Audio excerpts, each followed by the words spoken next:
दोस्तों, उत्तर प्रदेश का ज़िला लगता है बलिया।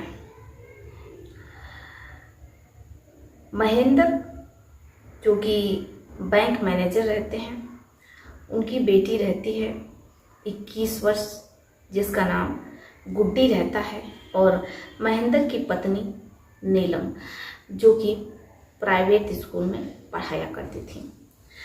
अब ये जो महेंद्र रहते हैं, इनका हंसता खेलता एक परिवार रहता है। महेंद्र की 3 बेटियां 2 बेटे रहते हैं।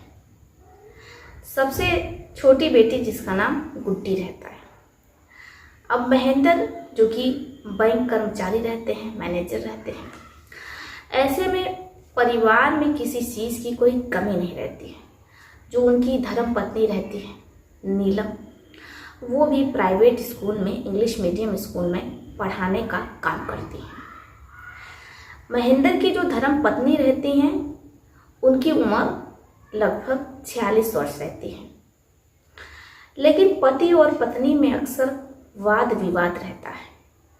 कहते हैं कि जब घर में किसी चीज़ की कोई तंगी नहीं होती है, खाने पीने की सुविधा होती है, सामान घर में भरा होता है, अनाज भरे होते हैं, तो ऐसे में अक्सर उन घरों में वाद विवाद हो ही जाता है। जिन घरों में खाने को सूखी रोटी रहती है, ठंडा पानी नहीं नसीब होता है, उन घरों में शांति रहती है। महेंद्र अपनी पत्नी नीलम को समझाने की बहुत कोशिश करते हैं कि देखो नीलम, अब हमारे बेटे और बेटियां बड़े हो चुके हैं। ऐसे में तुम्हें घर में वाद विवाद नहीं करना चाहिए। बेटियों पर क्या असर पड़ेगा, वो तो शादी के लिए तैयार नहीं होंगी।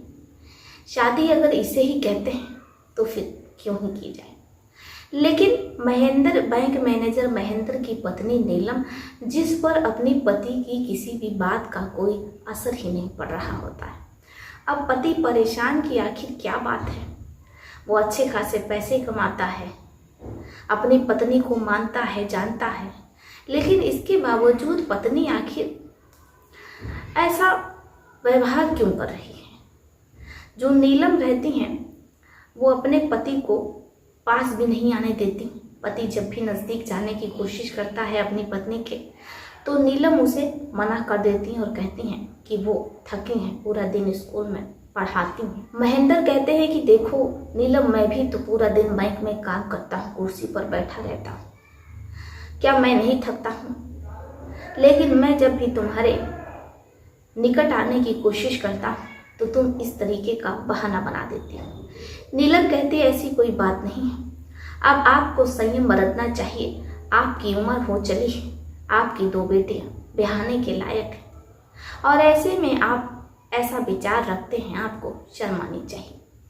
महेंद्र कहते हैं कि भला इसमें शर्म की क्या बात है, तुमने तो शादी इसीलिए की थी, और अब तुम कह रही हो कि तुम्हें शर्म आ रही है और मुझे शर्म आना चाहिए। भला शादी कब से शर्महया का गहना बन गई, लज्जा का वस्तु बन गई। शादी के बाद तो पति और पत्नी एक दूसरे के साथ वो सब कुछ करते हैं जिसके लिए उन्होंने सामाजिक दायरे में रहते हुए शादी रचाई। शादी एक सामाजिक कार्यक्रम है, सामाजिक फैसला है। जो लोग इसके विरुद्ध जाते हैं, समाज उनका जीना दूभर कर देता है, लेकिन इसके बावजूद वो लोग एकाग्र जीवन चुनते हैं और फिर वो ब्रह्मचारिता के मार्ग पर चल पड़ते हैं। लेकिन यहाँ जो दंपति रहते हैं, महेंद्र और उनकी पत्नी नीलम, दोनों में अक्सर खटपट रहने लगती है। इसी कारणवश पति भी परेशान रहने लगता है कि आखिर क्या बात है, उसकी पत्नी उससे बात क्यों नहीं कर रही है और उसके साथ ये सारी चीज़ें क्यों नहीं कर रही है।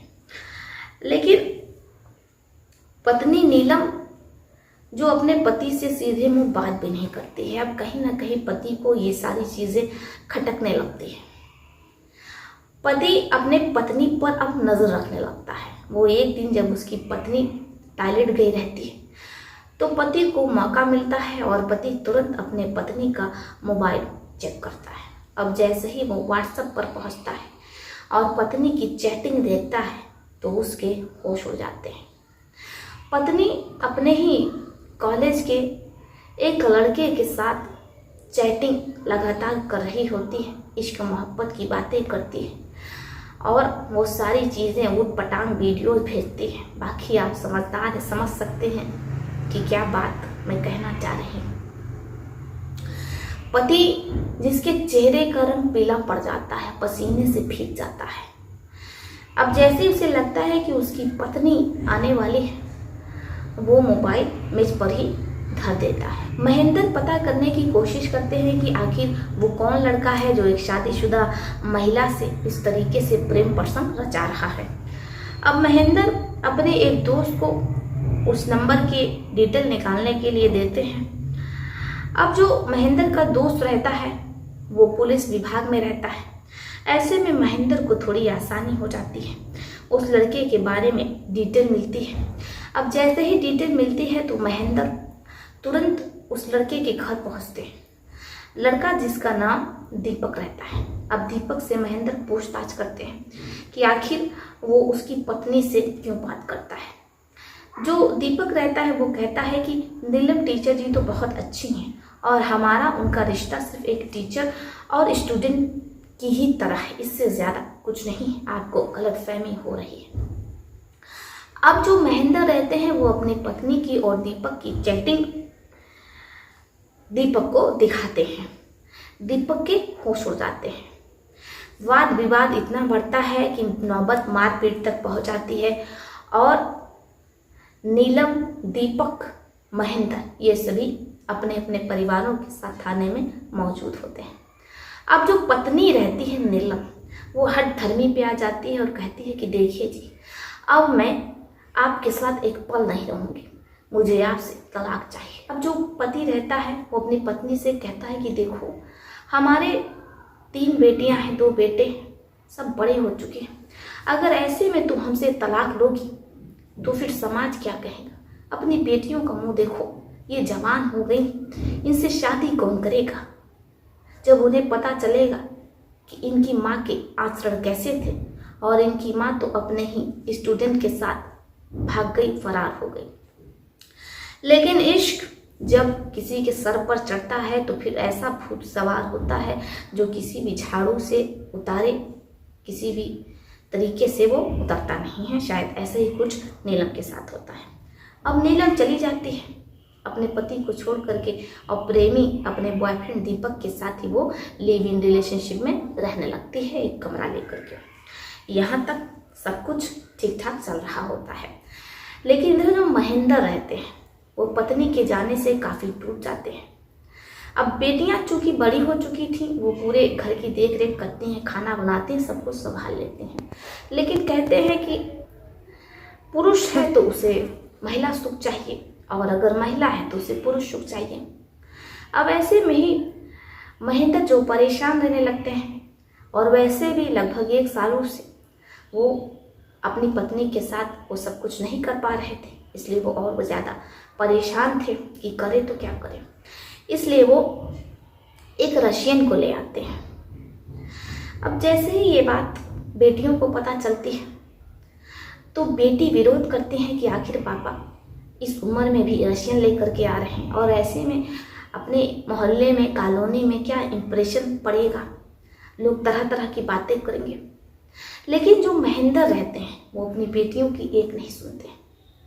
बेटियां कहती हैं कि पापा घर में लाना इस तरीके से किसी दूसरी महिला को ये सही नहीं है। ऐसे में हम लोगों से शादी कौन करेगा? जब भी लड़के वाले आएंगे तो तरह तरह की बातें उठेंगी।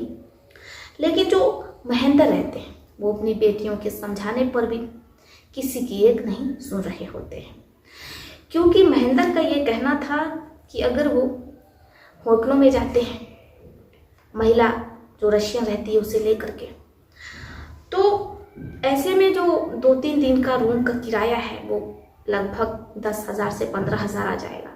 इसलिए वो इतने पैसे ना खर्चा करके घर पर ही महिला को लेकर के आते हैं। बेटियां इसका विरोध करती हैं।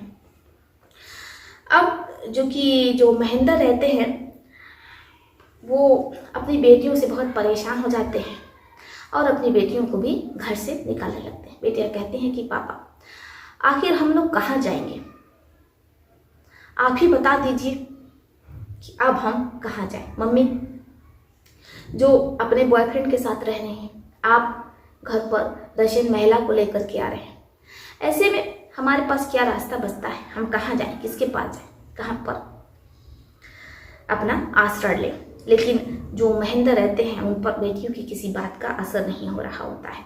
अब एक दिन घर में बहुत बवाल मचता है। बवाल इतना ज़्यादा पड़ जाता है, बीच बचाव के लिए पुलिस को आना पड़ता है। और मोहल्ला भी जो होता है, जो कॉलोनी वाले होते हैं, वो भी महेंद्र को थू थू कर रहे होते हैं कि शर्म आनी चाहिए, भला इस उम्र में ये रशियन लेकर के आ रहे हैं, उनकी बेटियों से शादी कौन करेगा। अब पूरे तरीके से ये जो परिवार रहता है बदनाम हो जाता है। बेटियों की कहीं शादी नहीं लग रही होती है, बेटियां ऐसी बैठी बैठी मदराज हो रही होती हैं। अब एक दिन पिता की ममता जागती है, पिता को समझ आता है कि वो बहुत गलत कर रहा है, इसलिए वो अपनी बेटियों के कमरे में आता है। बेटियां सोने की तैयारी कर रही होती हैं, पिता दबे पांव कमरे में आता है। जैसे ही बेटियां देखती हैं तो काफ़ी ज़्यादा सहम जाती हैं कि अब उसके पिता क्या नया बखेड़ा खड़ा करेंगे। लेकिन जो पिता रहते हैं महेंद्र, वो बड़े ही विनम्र स्वभाव से अपने बेटियों के पास जाते हैं और फपक करके रोने लगते हैं। जब बेटियां अपने पापा को रोता हुआ देखती हैं तो कहती हैं कि पिताजी आप क्यों रो रहे हैं, आप जो चाहते थे वो कर रहे हैं, आप रशियन महिला को घर लाना चाहते थे, आप ला रहे हैं, आपकी वजह से हम लोग की शादी नहीं हो पा रही है। जो पिता रहते हैं वो अपनी बेटियों के आगे हाथ जोड़ लेते हैं और कहते हैं कि बेटा मुझे माफ़ कर दो, मैं बहक किया था, तुम्हारी मम्मी ने मेरे साथ ऐसा किया, इसलिए जाने अनजाने में मुझसे बहुत बड़ी गलती हो गई, मुझे माफ़ कर दो, आगे से ऐसा कुछ भी नहीं होगा। अब जो बेटियां रहती हैं वो अपने पिता को समझाती हैं और कहती हैं कि पापा आप गलत नहीं हैं, क्योंकि हर इंसान की अपनी एक निजी ज़रूरत होती है, लेकिन बस आपको उस महिला को घर नहीं लाना चाहिए था। अब जो महेंद्र रहते हैं वो अपनी बेटियों से कहते हैं कि ठीक है, आज के बाद मैं उस रशियन महिला को कभी भी घर नहीं लाऊंगा। और होता भी वैसे ही है। अपनी बेटियों के लिए महेंद्र उस रशियन महिला को घर नहीं लेकर के आते हैं। और इधर जो बेटियां रहती हैं वो अब अपने पिता से बहुत खुश रहती हैं, क्योंकि अब घर परिवार में सब कुछ बहुत अच्छा चल रहा होता है। इधर जो महेंद्र रहते हैं वो अपनी बेटियों के लिए रिश्ता भी खोजने लगते हैं। महेंद्र और उनकी बेटियों की शादी हुई या नहीं हुई, इस बारे में अगर आप जानना चाहते हैं तो हम आपके लिए इस कहानी का अगला भाग ला सकते हैं। उसके लिए आपको बस करना ये होगा कि कमेंट बॉक्स में अगले भाग के लिए लिखना होगा। तो चलिए फिर चलती हूँ, मिलती हूँ आपसे किसी और कहानी। तब तक के लिए आप अपने परिवार का ध्यान रखिए। आपको इस प्रेरणादायक कहानी से क्या सीख मिली कमेंट बॉक्स में लिखिएगा जरूर। आदाब, श्रुतिका, नमस्कार।